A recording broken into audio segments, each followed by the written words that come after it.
হক মানে অধিকার, কিন্তু অধিকার শব্দটা হক এর পরিপূর্ণ মিনিং প্রদান করে না। হকের বিপরীত তেমন কিছুই আল্লাহ তাআলা রাখেননি, কিন্তু অধিকারের বিপরীতে অনধিকারও রয়েছে।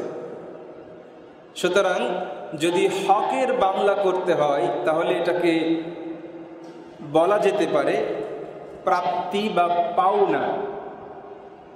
মানে আপনি আমার কাছ থেকে যেটা পান, যা না দেওয়ার কোনো অপশন নাই, সুযোগ নাই, যে দিলাম অথবা না দিলাম, অথবার যে সুযোগ যেখানে নেই সেটাকেই ইসলামী শরিয়ায় হক বলা হয়। আমরা যেটাকে হয়তো অধিকার বলি, হ্যাঁ এটা কাছাকাছি একটা মিনিং, কিন্তু হক হকই। এটাকে অধিকার দিয়ে যদি ট্রান্সলেট করা হয়, রাইটস দিয়ে যদি ট্রান্সলেট করা হয়, কাছাকাছি অর্থের অনুভূতি আসে। তবে হকের পরিপূর্ণ অনুভূতি আনতে হলে হকই বলতে হবে, পাওনা। তো আসলে আল্লাহ তাআলা কেন হক নির্ধারণ করে দিয়েছেন? সকল ক্ষেত্রে হক রয়েছে। মুসলমানের সাথে মুসলমানের, স্বামীর সাথে স্ত্রীর, স্ত্রীর সাথে স্বামীর, পিতার সাথে পুত্রের, পুত্রের সাথে পিতার, ভাইয়ের সাথে ভাইয়ের, বোনের সাথে ভাইয়ের, ভাইয়ের সাথে বোনের। প্রতিটা ক্ষেত্রে প্রতিবেশীদের মধ্যে, ইন্টারনাল ব্যবসায়ী ব্যক্তিবর্গের মধ্যে তাদের, সহকর্মীদের মধ্যে তাদের, সাধারণ জনগণের, অমুসলিমের, মুসলিমের, ইমানদারের, মুমিনের, আলেমদের, প্রত্যেকটা সেক্টরে আল্লাহ তাআলা হক নির্ধারণ করে দিয়েছেন। কেন হলো? আল্লাহ রাব্বুল আলামিন কোরআনুল কারীমে উল্লেখ করেছেন, ইন্নাল্লাহা ইয়া'মুরু বিল আদলি ওয়াল ইহসান। আমরা প্রত্যেক খুতবাতে পাঠ করি, নিশ্চয়ই আল্লাহ তাআলা তোমাদেরকে আদেশ দিয়েছেন আদলের। আদল মানে ইনসাফের, ন্যায় পরায়ণতার। এইটা হলো হক। নিশ্চয়ই আল্লাহ তাআলা তোমাদেরকে হক প্রদান করার আদেশ দিয়েছেন। আদল বিমানা আল হক। আদল শব্দের অর্থ হলো তার প্রাপ্তি, তার পাওনা, ইনসাফের ভিত্তিতে, ন্যায় পরায়ণতার ভিত্তিতে সে যতটুকু অধিকারী ততটুকু পরিমাণ তাকে প্রদান করার আদেশ কে দিয়েছেন? আল্লাহ। এটা হক দিয়ে দেওয়ার নির্দেশ দিয়েছেন। আর একটা কি জিনিস? অল ইহসান, দয়া করার আদেশ দিয়েছেন। অর্থাৎ সকল ক্ষেত্রে, আমাদের পারস্পরিক চলাফেরায়, আমাদের পারিবারিক বন্ধনে, আমাদের ব্যবসায়িক সম্পর্কে, আমাদের এই বিশ্ব চরাচরে বসবাসের জন্য পারিপার্শ্বিক ক্ষেত্র বিশেষেও আমাদের সকলের উপরে দুইটা জিনিস আল্লাহর পক্ষ থেকে আদেশ। এক নম্বর অধিকার দিয়ে দেওয়া, হক দিয়ে দেওয়া, আর একটা হলো ইহসান দেওয়া, দয়া করা। এখন প্রিয় ভাইরা, আপনার প্রতি আচরণের কারণে অথবা যে কোনো বিশেষ কারণে আপনাকে আমার ইহসান করতে ইচ্ছা করছে না, আপনাকে আমার দয়া করতে মন চাচ্ছে না, আপনার প্রতি আমি দয়া পরবশ হতে পারছি না, কিন্তু হক, আপনাকে আমার ভালোবাসতে ইচ্ছে করে না, আপনাকে আমার সৌন্দর্যপূর্ণ জায়গায় বসতে দিতে ইচ্ছে করে না। ঠিক আছে, এটা নাও করতে পারে, কারণ এইটা হলো ইহসান, দয়া, ভেতর থেকে আসে। যদি এইটা আপনাকে আমার করতে ইচ্ছা না করে, কিন্তু আপনি আমার কাছ থেকে যতটুকু প্রাপ্ত হবেন, আল্লাহ তাআলা আপনাকে যতটুকু দেওয়া আমার জন্য হক করে দিয়েছেন, সেইটা না দেওয়ার ব্যাপারে আমরা কখনোই কার্পণ্য করতে পারি না। যদি করি তাহলে আল্লাহর আযাবের শাস্তিকে ভয় করতে হবে সকল ক্ষেত্রে। আমরা যদি এবার আমাদের দৈনন্দিন জীবনের সঙ্গে মেলাই, আমরা তো ক্রমান্বয়ে আধুনিক হচ্ছি, কিন্তু এই আধুনিকতা আমাদের এমনভাবে স্বার্থপর করে তুলছে যেই স্বার্থপরতার মধ্যে কোনো হৃদ্যতা, ভালোবাসা, সৌহার্দ্য, সহমর্মিতা এগুলো নেই। দীর্ঘদিনের রিলেশনশিপ, বিবাহ হচ্ছে, হয়তো প্রথম দিন বা অল্প দিনের মধ্য থেকেই তাদের পারস্পরিক আচরণগত বৈষম্য পরিবারের অন্য সদস্য ঠিকই বুঝতে পারছে, বছর খানিকের পরেই দেখা যাচ্ছে সংসারটা টিকছে না। বাবার অনেক সহায় সম্পদ, কিন্তু সন্তানের অবস্থা এরকম যে বাবা চাচ্ছেন যে আমার এই সম্পদ আমি অন্য জায়গায় দান করে দেব, আমার সন্তানকে দিয়ে যাব না। এই যে ডে বাই ডে এই সিচুয়েশনগুলো ইনক্রিজ করছে, বাড়ছে। কেন? কারণ আমাদের ভেতরে ঈমান নামক ওই বুঝটা না থাকার কারণে। হয়তো অনেকেই চিন্তা করবেন যে হুজুর ঘুরে ফিরে খালি ওই ঈমানের কথাই বলেন, এর বাইরে তো যাওয়ার সুযোগ নেই। কারণ ঈমান এমন একটা বুঝের নাম, এমন একটা বোধ বিবেকের নাম, যদি ওই জিনিসটা ঠিক হয়ে যায় তাহলে তার সমস্ত আচার আচরণ, কথোপকথন, লেনদেন, পারিপার্শ্বিক সব কিছুই ভালো হয়ে যায়। কিন্তু যখন ওইটা দিয়েও ভালো না হচ্ছে, আর এই যে হকের বিষয়টা বলছি, আপনি আমার উপরে কতটুকু অধিকারী, আমি আপনার উপরে কতটুকু অধিকারী, স্বামীর উপরে স্ত্রী কতটুকু পাওনাদার, স্ত্রীর নিকট থেকে স্বামী কতটুকু পাওনাদার, ভালো ব্যবহারের, অর্থ সম্পদের, তার মৌলিক চাহিদা পূরণের, এই বিষয়গুলোতে যখন আমাদের অজানা থেকে যাচ্ছে, তখন কি হচ্ছে? যখনই পারিবারিক বন্ধনে ফাটল ধরে, তখন তাদের প্রতি আমাদের ইহসানটা উঠে যায়, আর দয়া করতে ইচ্ছে করে না। হৃদ্যতা, ভালোবাসা, সৌহার্দ্যটা নষ্ট হয়ে যায়, তথা আমাদের ইহসানটা নষ্ট হয়, তার প্রতি আমার মনের আন্তরিকতা নষ্ট হয়। ঠিক আছে, মেনে নিলাম, কিন্তু এরপরেও আন্তরিকতাকে কিছুটা মাইনাস করেও হক দিয়ে কিন্তু একটা সংসারকে, একটা বন্ধনকে, একটা সম্পর্ককে অবশ্যই টিকিয়ে রাখা সম্ভব সকল ক্ষেত্রে। এটা স্বামী স্ত্রীর মধ্যে, পিতা পুত্রের মধ্যে, ভাই ভাইয়ের মধ্যে। হ্যাঁ, ঠিক আছে, আল্লাহ তাআলা আদেশ দিয়েছেন প্রথমে হকের, যে হক দিয়ে দাও। হক যখন কেউ দিয়ে দেবে, তখন হক দেওয়ার পরে যে ইহসানের জায়গাটা খুবই অল্প। যখন কাউকে হক দিয়ে দেওয়া হয়, অটোমেটিক তার উপরে ইহসান চলে আসে, কিন্তু যাওয়ার ক্ষেত্রে আগে কিন্তু ইহসান চলে যায়, দয়া বা ভালোবাসা বা হৃদ্যতাটা আগে বিদায় নেয়। কিন্তু আমরা যখন হক সম্পর্কে অসচেতন, আমরা জানিই না যে আসলে আমার স্ত্রী আমার কাছ থেকে কোন কোন বিষয়ের পাওনাদার। আমাদের স্ত্রীরাও জানেন না যে আসলে তাদের স্বামী তাদের কাছ থেকে কতটুকু পাওনাদার, যেটা তাকে দিতেই হবে। না দিলে সে কঠিন বিচার এবং জিজ্ঞাসার সম্মুখীন হবে, এবং তার কৃতকর্মের অংশ থেকে একটা বড় ক্রেডিট তার হাজব্যান্ডকে দিয়ে দিতে হবে। আমাদের বাবারাও তাদের সন্তানদের অধিকার পরিপূর্ণভাবে যেমন জানেন না, সন্তানদেরকেও বাবারা তাদের পিতার অধিকারগুলো শেখান না। না আমাদের প্রতিষ্ঠানে শেখানো হয়, না পরিবারের থেকে শেখানো হয়। কোনোভাবেই এই জিনিসগুলো মানে প্রজন্মের পরে প্রজন্মের ভেতরে এগুলো সেট আপ হয় না, হচ্ছে না। যার ফলে দেখা যাচ্ছে যে সন্তান কিছু হলেই বাবার থেকে একেবারে গোমড়ামুখী হয়ে তার বিরোধিতায় অংশগ্রহণ করতে একটুও কুণ্ঠাবোধ করে না। আবার পিতাও দেখা যাচ্ছে কোনো মানে চরম সিদ্ধান্ত নিতে তিনিও কুণ্ঠাবোধ করেন না। আবার অনেক সময় সন্তান সন্ততির যে খরার সময় চলছে, আমরা সন্তান নেওয়া বন্ধ করে দিয়েছি। রাষ্ট্র সরকার এক্ষেত্রে আমাদেরকে কিছু বাধ্যবাধকতা, অনুরোধ, ক্ষেত্র বিশেষে অল্প একটু আধটু চাপ প্রয়োগেরও চেষ্টা করছে, নানান রকম কৌশল আমাদের উপরে অ্যাপ্লাই করার চেষ্টা করা হচ্ছে। সন্তান কম, একটা সন্তান, দুইটা সন্তান,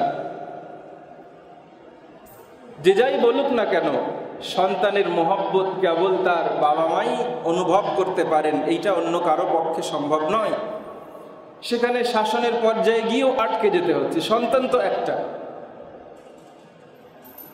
হয়তো কিছু বললেই সে কোনো অ্যাগ্রেসিভ দিকে এগিয়ে যেতে পারে, যার ফলে বাবা মা সন্তানকে শাসন করার ব্যাপারেও হাজারো বার চিন্তা করে। বাবা মা সন্তানকে বকা দিয়ে যতটুকু সন্তানের কষ্ট না হয়, তার চেয়ে 10 গুণ কষ্ট সন্তানের বাবারই হয়। এই তো অবস্থা। তাহলে হক না জানা থাকার কারণে এই বিষয়গুলোতে প্রতিনিয়ত আমাদের অসুবিধার সৃষ্টি হচ্ছে। অদ্ভুত বিষয় হলো, আমরা যেখানে সন্তান জন্মদানের হারকে কমিয়ে আনার চেষ্টা করছি, আপনারা জানেন কিনা যে বর্তমানে খুব অল্প কদিন হলো বিশ্বের সবচাইতে বড় বেশি পরিমাণ জনগণের অধিকারী রাষ্ট্র চীন। চীন কিন্তু বিগত 1-1.5 যুগ আগে তাদের অর্থনৈতিক অবস্থা খুবই দুর্বল এবং ভঙ্গুর অবস্থায় ছিল। আমরাই ছোটবেলায় জেনেছি, পড়েছি যে মানুষের অভাবের অবস্থা এত বেশি ছিল যে জেনারেল ল্যান্ডে বসবাস করার সুযোগ হতো না। এক একটা নৌকাতে এক একটা পরিবার নদীর উপরে ভাসমান, গ্রামের পরে গ্রাম। তাদের জীবনযাত্রার মান এমনই ছিল।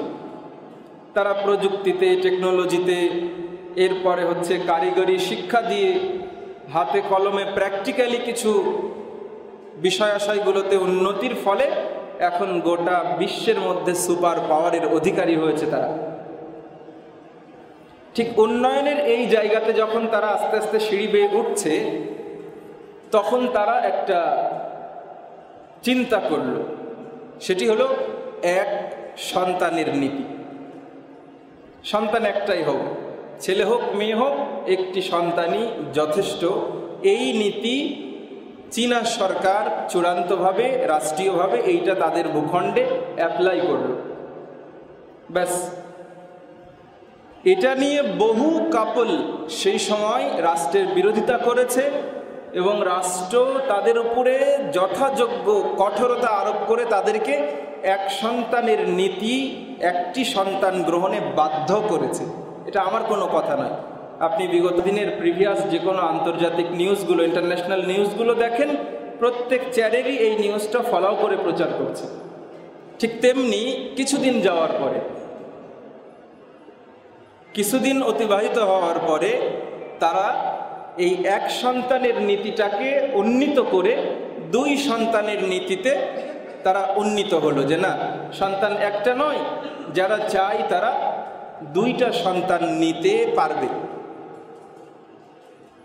মানে 2টি সন্তানের বেশি নয়, একটি হলে ভালো হয়, এই স্লোগানে তারা আসলো। এই করোনার বছরে নানাবিধ, এটা গোটা বিশ্ববাসীকেই বর্তমানে ভাবিয়ে তুলেছে। জনসংখ্যার যে প্রবৃদ্ধির হার,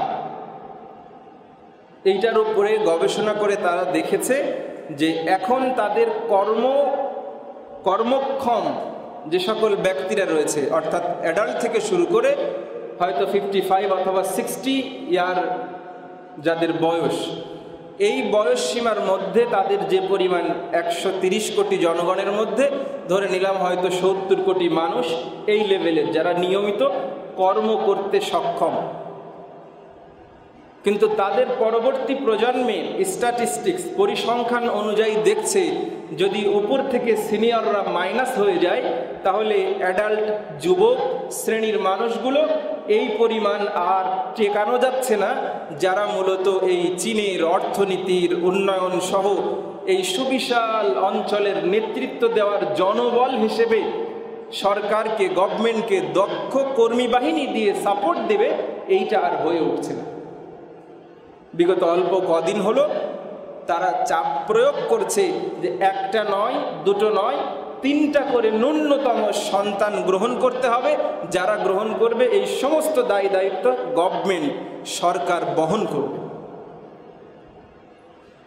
আচ্ছা প্রিয় ভাইরা, এই যে সন্তান গ্রহণের, এক সন্তানের নীতি, 2 সন্তানের নীতি, আবার এগুলো সব ভেস্তে যে 3 সন্তান গ্রহণের ক্ষেত্রে বাধ্যবাধকতা, এর পেছনে গভর্নমেন্টের সভা, সেমিনার, সিম্পোজিয়াম, প্রজেক্ট, জন্ম নিয়ন্ত্রণের সাথে জড়িত হাজারো চেষ্টা অপচেষ্টা প্রচেষ্টার পেছনে যে রাষ্ট্রীয় বাজেট ব্যয় হয়েছিল চীনের, এবং গোটা বিশ্বে এটার প্রক্রিয়াতে ব্যয় হয়,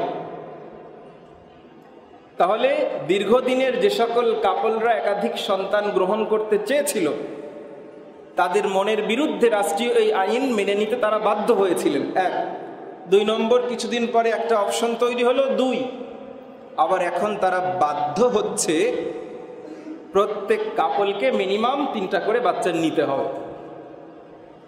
প্রিয় ভাইরা, সবার কি 3টা করে বাচ্চা হয়? সবাই কি 3টা বাচ্চা নিতে চায়?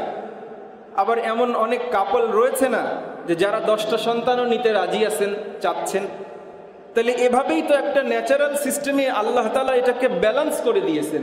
আবার সকলকে তো আল্লাহ সন্তান দেনও না। তাহলে প্রিয় ভাইরা, আল্লাহ রাব্বুল আলামিন প্রকৃতির ধর্ম ইসলামের অনুসরণের ভেতর দিয়ে, ইসলামের বিধান দিয়ে যেটাকে ন্যাচারাল করেছেন, সেটাকে আইন করে, সিস্টেম করে যদি এটাকে ইনন্যাচারাল করা হয়, প্রতিরোধ করা হয়, সেটাকে বাস্তব ভিত্তিক কখনোই দীর্ঘদিন টিকিয়ে রাখা সম্ভব হয় না। আর সেটা মানবতার জন্য কখনো কোনো কল্যাণ বয়ে আনে না। আজকে উন্নত বিশ্বকে এগুলো করতে হচ্ছে। এজন্য প্রিয় ভাইরা, হক, অধিকার এমনই একটা বিষয় যে ইসলামী শরিয়া যে সকল বিষয়গুলোকে নির্ধারণ করে দিয়েছে, এই অধিকারের ব্যাপারে যারা অসচেতন, যারা এগুলো পালনে দুর্বল, তাদের সমস্যা আসা এটা খুবই সিম্পল, এবং না আসাটাই বরং অস্বাভাবিক। আসবেই, অসুবিধার সৃষ্টি হবেই। কারণ আল্লাহ রাব্বুল আলামিন জানেন আমার প্রকৃতি কি, আমার স্বভাব কি, আমার ভেতরে আল্লাহ তাআলা যে সকল এলিমেন্টস দিয়ে আমাকে তৈরি করেছেন, আমার এই স্বভাবের উপরে দখল আমার আপনার বেশি না তার বেশি? আল্লাহর বেশি। আর যদি তার বেশি হয়ে থাকে, তাহলে আমাকে কন্ট্রোল করার জন্য, আমাকে নিয়ন্ত্রণ করার জন্য, আমাকে অপরাধ প্রবণতা থেকে বের করে এনে সৎ পথে পরিচালিত করার জন্য কোন কোন আইন লাগবে, কিভাবে সেটা বাস্তবায়ন করতে হবে, তার প্রেসক্রিপশন কারটা বেশি যথাযোগ্য হবে? আল্লাহটাই হবে। এজন্য প্রিয় ভাইরা, ইসলাম মানেই হলো আত্মসমর্পণ করা, নিজের মত, নিজের অভিমত, নিজের সিদ্ধান্ত সবগুলোকে আল্লাহর সিদ্ধান্তের কাছে মাথা নুইয়ে দেওয়া, সারেন্ডার করার নামই তো ইসলাম। এই যে গত বেশ কিছুদিন হলো বাংলাদেশে গেমিং সেক্টরে ব্যাপক কথাবার্তা চলছে। যারা অনলাইন ভার্সন সামাজিক যোগাযোগ মাধ্যমে থাকেন, আমি থাকি না, আজকে এটা নিয়ে আলহামদুলিল্লাহ বাংলাদেশের প্রায় সকল সেক্টরের মানুষ সোচ্চার হচ্ছেন। আপনারা অনলাইন দুনিয়ার গ্লোবালাইজেশনের যে প্রভাব, এটার ব্যাপারে আসলে কেন যেন আমরা সব কিছুতে দায়ী সারা গোছের দায়িত্ব পালন করি। একজন বাবা বুঝছেন যে তার সন্তান কোনো অপরাধে জড়িয়ে যাচ্ছে, কিন্তু বাবা কিন্তু সন্তানকে ডেকে সেই অপরাধ থেকে বের করে আনার প্রসেসটা করতে চান না। কেমন যেন নিজের সঙ্গে নিজে একটা কম্প্রোমাইজ করে নেন যে ওরা বড় হয়েছে, ওদেরও সিদ্ধান্ত গ্রহণের রাইট আছে। না, এটা আসলে বিগত কিছুদিন আগে ছিল না। আমাদের বিগত 1-1.5 যুগ 2 যুগ আগের পারিবারিক বন্ধনের ক্ষেত্রে অভিভাবকত্বের যে দায়িত্বটা বাবা বা বড় ভাইরা পালন করতেন, আজকের দিনের অভিভাবকরা কেন যেন সেখান থেকে অনেক নিচে নেমে এসেছি আমরা। এটা হয়তো হতে পারে যে ওই কারণে যে সন্তান 1টা 2টো, মানে ইসলামিক একটা রুলসকে যদি কেউ অ্যাভয়েড করে, লঙ্ঘন করে, তাহলে সেইটার সাথে সাথে অনেকগুলো অনিয়ম অলরেডি সেখানে সৃষ্টি হয়, এবং একটাকে দিয়ে আর একটার সম্পূরক পরিপূরক এটা করে ওঠা সম্ভব হয় না। কারণ এটা তো কমপ্লিট কোড অফ লাইফ, এটা তো পরিপূর্ণ জীবন ব্যবস্থা। একটা পরিপূর্ণ দেওয়ালের একটা জায়গা থেকে আপনি একটা ইট বের করে নেবেন, সেটা দুর্বল হবে না, সেটার সৌন্দর্য হানি হবে না, এটা তো হতে পারে না। এজন্য আসলে গোটা দুনিয়াতে আজকে যত সায়েন্স আপগ্রেডেড হচ্ছে, যত উন্নত জীবনের প্রতিচ্ছবি দেখানো হচ্ছে, প্রেসক্রিপশন করানো হচ্ছে, যদি ইসলামকে সেখানে ফলো করে নীতি নির্ধারণীর কাজগুলো করা হতো, তাহলে গোটা বিশ্ববাসী আজকে কোনো ধরনের অশান্তির কবলে তারা পড়তো না। অনলাইন দুনিয়াতে নানান রকম চাপ প্রয়োগের ফলে অনৈতিকতা, মানে রঙিন দুনিয়ার অনেক বিষয়কে কিছুটা মাইনাস করা হয়েছে, কিন্তু ঠিকই পরবর্তী প্রজন্মের মধ্যে তাদের যৌনতাকে মানে উদ্বেলিত করার জন্য, একটা জাতিকে বিপথে পরিচালিত করার জন্য ঠিক এই ধরনের গেমিং সেক্টরগুলো আবার জন্ম দেওয়া হয়েছে। মানে যদি স্পেসিফিকভাবে বলা যায়, তাহলে দেখা যাচ্ছে যে পর্নোগ্রাফির জায়গাটাতে অনেকটা শিথিল করা হয়েছে, কিন্তু দেখা যাচ্ছে তার বিকল্প এই রকম কিছু গেম আমাদের সমাজে এসে জায়গা দখল করে নিয়েছে, যেইটা তার সম্পূরক হিসেবে ইয়াংদের ভেতরে সংক্রমণ তৈরি করছে। এই সংক্রমণ কিন্তু কোভিড-19 সংক্রমণ না, কারণ আমি সংক্রমণ এখনো বিশ্বাস করি না। এটাতে কি হচ্ছে, আমাদের ছেলেরা তারা গ্রুপ ওয়াইজ অনলাইনে তারা গেম খেলছে, অপর প্রান্তে তার একজন বান্ধবী আছে, আর একজন বন্ধু আছে, এইটা একটা গ্রুপ ডিসকাশনের মতন। এতে কি হচ্ছে, পরস্পরের সঙ্গে যোগাযোগ, যেটা আমরা হয়তো অভিভাবকরা মোবাইল ফোনে করার ব্যাপারে তাদেরকে বাদ সাধি, নিষেধ করি, হয়তো ফোন কেড়ে নিই, তারা গেম খেলছে। ইভেন সেই গেমের যে ড্রেস আপগুলো, এটাও কিন্তু আগে বলা ওই অপশনের কিছুটা খোরাক দেয় এখানে। আমি হয়তো বিষয়গুলো বোঝাতে পারছি কিনা, সবাই না বুঝলেও যাদের বোঝা প্রয়োজন তারা বুঝলেই হয়। তাহলে কি হচ্ছে, আমার কাছে এই দুটো গেমের ব্যাপারে সবচেয়ে বড় আপত্তিকর বিষয় হলো এইটা ড্রেস আপ। সেখানে সৈন্যবাহিনীর মধ্যে সর্বস্তরের নারী পুরুষ সকলেই রয়েছে। একজন সৈন্যের ড্রেস এটা হওয়ার কোনো যুক্তি, আপনার ন্যূনতম বিভেদ দিয়েও আপনি এটা বলতে পারবেন না যে একজন সৈন্য যে একটা বড় স্টেন গান নিয়ে ফায়ার করে বেড়াবে, অথচ তার শরীরে খুব স্বল্প পোশাক থাকবে, যেটাকে পোশাকের পর্যায়ে বলা যায় না, এরকম পোশাক পরিহিত কোনো সৈন্যবাহিনী হতে পারে। এইটা আসলে কখনোই কোনো বিবেকবান মানুষ তার যে কোনো যুক্তি বুদ্ধির বিচারে এটা তিনি মেজার করতে পারবেন না। এরপরে কি হয়, এখানে দ্বিতীয় হলো নানান রকম ধর্মীয় অনুভূতিতে, আর সেই ধর্মীয় অনুভূতি বলতে অন্য কোনো ধর্ম নয়, যত ধর্মীয় অনুভূতির আঘাতের প্রশ্ন যে যেখান থেকেই তুলুক না কেন, সেই ধর্মীয় আঘাতটা মূলত টার্গেট করা হয় ইসলামকে। বিশাল বিশাল স্ট্যান্ড গান নিয়ে ধ্বংস করে দিচ্ছে কাকে, এমন একটা স্ট্রাকচারকে। আমি ওইটাকে কাবা বলছি না, কেন বলবো, কিন্তু তারা একটা স্ট্রাকচার দাঁড় করিয়েছে, যেইটা একটা ঘর, যেই ঘরটা দেখলে কাবার মতোই বোঝা যায়, তার স্ট্রাকচারটা কাবার স্ট্রাকচারে গড়ে তোলা, ভেঙে দিচ্ছে ফায়ার করে। তাহলে অভ্যন্তরীণভাবে দ্যাট মিনস এইটা যারা তৈরি করেছেন তারা ঠিক আপনি বা আমার মতন এত বোকা শোকা লোক না। আর সাধারণত জানেন যে অ্যানিমেশনের ফাংশনে এটা একজন দুইজন আমরা বানাতে পারি না। এখন হ্যাঁ কিছু সফটওয়্যার হয়েছে যেগুলোতে হয়তো কাজ করলে অল্প কিছু মানুষ, কিন্তু এই ধরনের বড় ইন্টারন্যাশনাল পর্যায়ের কোনো গেমকে বানানোর জন্য আমি আপনি বা এইরকম আমরা দুই তিনজন মিলে এটা করা যায় না। এটা সুবিশাল একটা সফটওয়্যার ফার্মে একদিন দুদিন নয়, বছরের পর বছর কাজ করে কোটি কোটি ডলার ব্যয় করে এটা উদ্ভাবন করতে হয়, কাজ করতে হয়। আমরা যেরকম একটা ফ্যাক্টরি পরিচালনার জন্য শত শত শ্রমিক কাজ করে, এরকম প্রত্যেকটি অ্যানিমেশন গেমের জন্য সফটওয়্যার ফার্মগুলোতে হাজার হাজার মানুষ কাজ করতে হয়। তার মানে এটা তো কেউ খেলতে খেলতে তৈরি করেনি, এটা পরিকল্পিতভাবে সুনির্দিষ্ট ছকের আলোকে এবং একটা গোল নিয়ে, একটা উদ্দেশ্য নিয়ে এটাকে মার্কেটে বাজারজাত করা হয়েছে।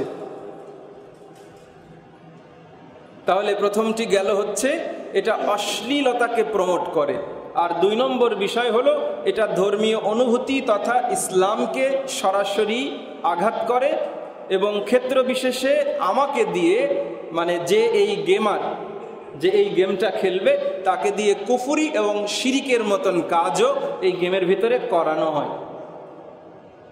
আবার অনেক জায়গায় দেখবেন যে হয়তো গুলি টুলি সব ফুরে গেছে, এখন আর গুলি নেই, তাহলে গুলি পাওয়ার জন্য কি করতে হবে?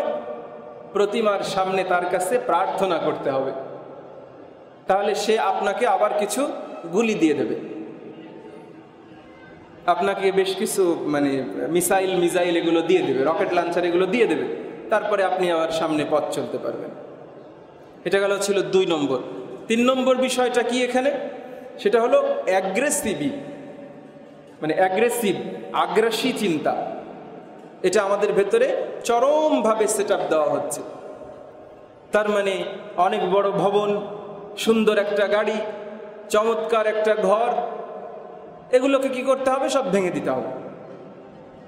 আমার কাছে বড় একটা স্ট্যান্ড গান আছে, সেখানে প্রচুর পরিমাণে গোলা বারুদ আছে এবং আমি একটা জায়গায় একটু প্রোগ্রেস হলে আমার সঙ্গে আরও কিছু অস্ত্রের মজুদ বেড়ে যায়, আমি সেইটাকে ব্যবহার করে পরবর্তীতে আরও বড় একটা প্রজেক্টকে একদম ডিস্ট্রয় করে দিতে পারবো, ধ্বংস করে দিতে পারবো।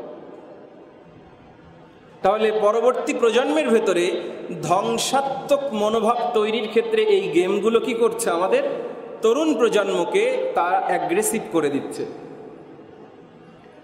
সবই তো গেমেরই দোষ, আমাদের তো কোনো দোষ নেই। প্রিয় ভাইরা, সন্তান যখন নিতে শুরু করেছি 1 জন, সন্তান যখন নিতে শুরু করেছি 2 জন, তখন কি হয়েছে? আমার সন্তান বিকেলবেলা ব্যাট বল নিয়ে মাঠে খেলতে যাবে, যদি একটা বল এসে আমার সন্তানের চোখে লেগে যায় তাহলে তো চোখটা শেষ। না না না না না, তুমি খবরদার বিকেলবেলা ব্যাট বল নিয়ে মাঠে খেলতে যেতে পারবে না।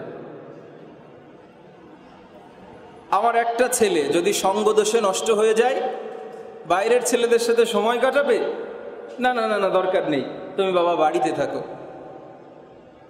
আমার একটা সন্তান, ওকে দিয়ে আমি কাজ করাবো, আমি বাবা যত পারি পরিশ্রম করি, না, ও আমার আদরের দুলাল হোক, এগুলো খারাপ না, কিন্তু এর ফলশ্রুতিতে কি হচ্ছে? ও তো পরিশ্রম বিমুখ একটা মানে 4 পায়া জন্তু জানোয়ারে পরিণত হয়েছে। খামারের দৃশ্যটা যদি আমরা লক্ষ্য করি তাহলে আমরা কি করি? গরুকে 3 মাসের একটা প্রজেক্ট নিয়ে মোটা তাজাকরণের সমস্ত প্রক্রিয়াগুলো তার উপরে অ্যাপ্লাই করা হয়। কারণ হলো আমার প্রফিট দেবে, নাদুস নুদুস সুস্বাস্থ্যের অধিকারী, দাম ভালো পাওয়া যাবে, বিক্রি করে দেবো। তো চিন্তা করেন তো আমাদের সন্তানদের ব্যাপারটা।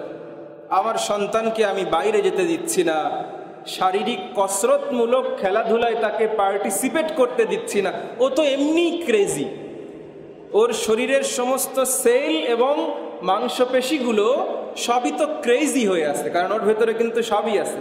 ওর যৌনতা আছে, ওর তারুণ্য আছে, ওর উদ্যম আছে, ওর রুখে দেওয়ার মতন শক্তি আছে। সেইগুলোকে কি করা হচ্ছে? সব দমিয়ে দেওয়া হচ্ছে। কোথায়? একটা ছোট্ট স্ক্রিনে। এখানেই আমি বিমান চালাচ্ছি, এখানেই আমি ফায়ার করে ফেলছি, এখানেই হয়তো আমি ঘর বানাচ্ছি, যা করছি এই সবটুকু জায়গা আমার মাত্র 6 ইঞ্চি এবং 6 ইঞ্চি বা 2-2.5 ইঞ্চি জায়গার মধ্যে আমার সব প্ল্যান সীমিত হয়ে গেছে। ফলশ্রুতিতে কি হচ্ছে? 7 বছর, 5 বছর, 10 বছর, 11 বছরের বাচ্চার যে চশমা, ক্ষেত্র বিশেষে আমাদের ঈশ্বর দিতে এটা সেট আপ হয় না, যে পাওয়ার তার। এজন্য প্রিয় ভাইরা, হয়তো অনেকের কাছে মনে হতে পারে যে এইগুলো আলোচনার কি আছে প্রিয় ভাইরা, কিন্তু রাসূলুল্লাহ সাল্লাল্লাহু আলাইহি ওয়াসাল্লামের সুন্নাত, নবীজি ছোটবেলায় কি করেছেন। আমরা কিন্তু রাইটস অফ চিলড্রেন নিয়ে কথা বলেছি, শিশুদের অধিকার নিয়ে কথা বলেছি, কিভাবে আমার সন্তান সুসন্তান রূপে পরিগণিত হতে পারে সে ব্যাপারে কিন্তু আমরা বিভিন্ন মেয়াদে নানান রকম কথা বলেছি। রাসূলুল্লাহ সাল্লাল্লাহু আলাইহি ওয়াসাল্লাম বাচ্চাদেরকে বলতেন যে ইরমু, বাচ্চারা খেলো, তোমরা তীর মারো না কেন, ফাইন্না আবাকুম রামিয়ান, তোমাদের পূর্বপুরুষ তো তীরন্দাজ ছিলেন, ঘোড়দৌড় খেলো। বৈধ খেলা। ঈদের দিনে বাচ্চারা মসজিদের মধ্যে খেলেছেন, মসজিদের মধ্যে হাফসি বাচ্চারা দৌড়ঝাঁপ করছেন মসজিদের মধ্যে, যাই খেলছিলেন তারা, খেলছিল পিচ্চিরা। আবু বকরের মতন মানুষ, ওমরের মতন মানুষ, তারা প্রতিরোধ করতে চেয়েছেন। শুধু নবীজি খেলা দেখেছেন এমনই না, উম্মাহাতুল মুমিনিন আম্মাজান আয়েশা রাদিয়াল্লাহু তাআলা আনহা নবীজির ঘাড়ের অপোজিটে নিজেকে আড়াল করে গ্যালারিতে, গ্যালারি হলো মসজিদের কম্পাউন্ড, খেলা হচ্ছে মসজিদ কম্পাউন্ডে, স্টেডিয়াম হয়েছে এটা, হাফসি বাচ্চাদের ঈদের দিন। আর এই গ্যালারির প্রধান দর্শক হলেন বিশ্বনবী মুহাম্মদুর রাসূলুল্লাহ সাল্লাল্লাহু আলাইহি ওয়াসাল্লাম আর তার সহধর্মিনী উম্মাহাতুল মুমিনিন, আমাদের সকলের আম্মা জান আয়েশা রাদিয়াল্লাহু তাআলা আনহা। তো এখান থেকে কিছু বের করার নেই যে খেলা দেখা যাবে কি যাবে না, খেলা দেখতে হলে বউকে নিয়ে যেতে হবে কি হবে না, তার মাসআলা কি এই হাদিসে নেই? বাচ্চাদেরকে খেলাতে হবে কি হবে না, তার মাসআলা কি এই হাদিসে নেই? নাকি আমরা শুধু আপনাদেরকে তাহাজ্জুদের কথা বলবো, চাশত আওয়াবিনের কথা বলবো, আর বাকি জাতি গঠন পরবর্তী প্রজন্মের জন্য কোনো দিক নির্দেশনা ইসলামের থাকার কথা না? ব্যাপারটা কি এরকম নাকি? তাহলে ও ধর্ম আর যাই হোক ইসলাম হতে পারে। এজন্য প্রিয় ভাইরা, আজকে কথা উঠেছে এই ভয়ঙ্করতম অ্যাগ্রেসিভ এই দুটো গেমের ব্যাপারে। বাংলাদেশ গভর্নমেন্ট এটাকে বন্ধ করতে চায়। আমরা গভর্নমেন্টকে কংগ্রাচুলেশন জানাই, ধন্যবাদ জানাই, এবং এই সাহসী পদক্ষেপ হাজারো যুবকের সংস্কৃতি, হাজারো যুবকের ধর্মীয় অনুভূতি, হাজারো যুবকের নৈতিক অবক্ষয়, এগুলো প্রতিরোধ করতে এবং ধর্মীয় ক্ষেত্রেও আমাদেরকে বাঁচিয়ে দিতে এবং আমাদের ভেতরে অ্যাগ্রেসিভ অবস্থা থেকে আমাদেরকে সুরক্ষা দিতে গভর্নমেন্টের এই রকম একটা সিদ্ধান্ত অতীব জরুরি এবং সময়ের দাবি। আল্লাহ তাআলা স্ট্রিক্টলি, যথাযথভাবে দৃঢ় পদক্ষেপ নিয়ে এই ধরনের বিষয়ে গভর্নমেন্টকে সঠিক সিদ্ধান্তে পৌঁছার তৌফিক দান করেন, আল্লাহুম্মা আমিন। এটা এক নম্বর বিষয়। আর দুই নম্বর বিষয় হলো, আসলে একটা হলো রোগ হওয়ার পরে ওষুধ দেওয়া, আর একটা হলো প্রতিরোধ ব্যবস্থা গড়ে তোলা। ইসলামী শরিয়ার বেশিরভাগ নির্দেশনা রোগের চিকিৎসা গ্রহণের আগে প্রতিরোধ ব্যবস্থা, আমার নিরাপত্তা বলয় তৈরি করা। এই যে আজকে কয়েক বছর এই গেমিং ফাংশনটা চলছে, মানে আমাদের তো অনেক বিষয়ের সেন্সর বোর্ড আছে, আমাদের সিনেমার জন্য সেন্সর বোর্ড আছে। আসলে বিষয় হয়েছে যে এই সেন্সর বোর্ডের সেন্সের মানদণ্ডটা কি?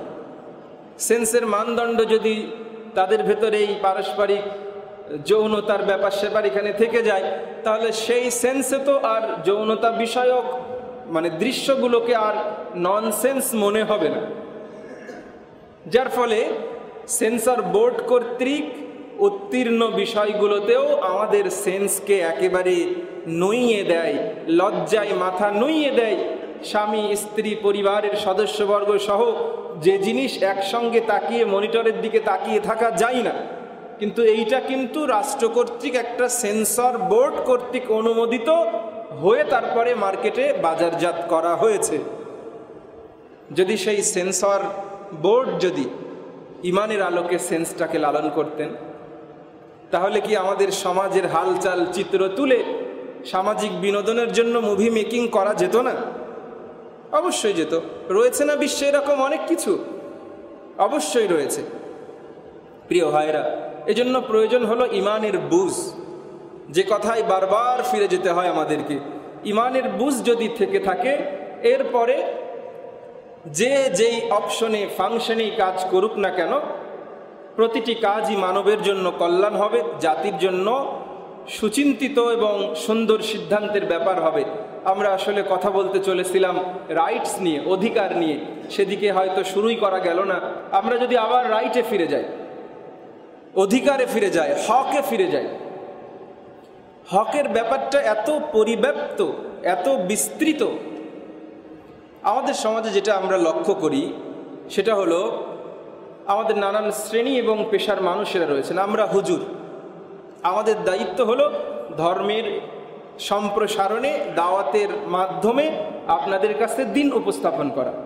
ডাক্তাররা দায়িত্ব নিয়েছেন তারা জনগণের সুস্বাস্থ্য নিশ্চিত করা, ইঞ্জিনিয়াররা দায়িত্ব নিয়েছেন তারা কনস্ট্রাকশন, আমাদের জীবন উপকরণ যেন সহজ হয়, রাস্তাঘাট এগুলো যেন সব ঠিকঠাক থাকে, এই দায়িত্ব তাদের। তো দেখা যায় যে আমরা হয়তো অনেক সময় নিজেরা অনধিকার চর্চা করে ডাক্তারি ফাংশন নিয়ে কথা বলা শুরু করেছি, ইঞ্জিনিয়ারদের ভুল ধরে বেড়াচ্ছি। আবার দেখা যাচ্ছে যে একজন ডক্টর, একজন ইঞ্জিনিয়ার কিছুদিন তার নিজের স্বপেশায় আত্মনিয়োগের পরে তার ভিতরে ধর্মীয় অনুভূতি কাজ করছে, এরপরে তিনি দিনের দায়ী হয়ে গেছেন, কিন্তু তিনি তার স্বপদে বহাল আছেন।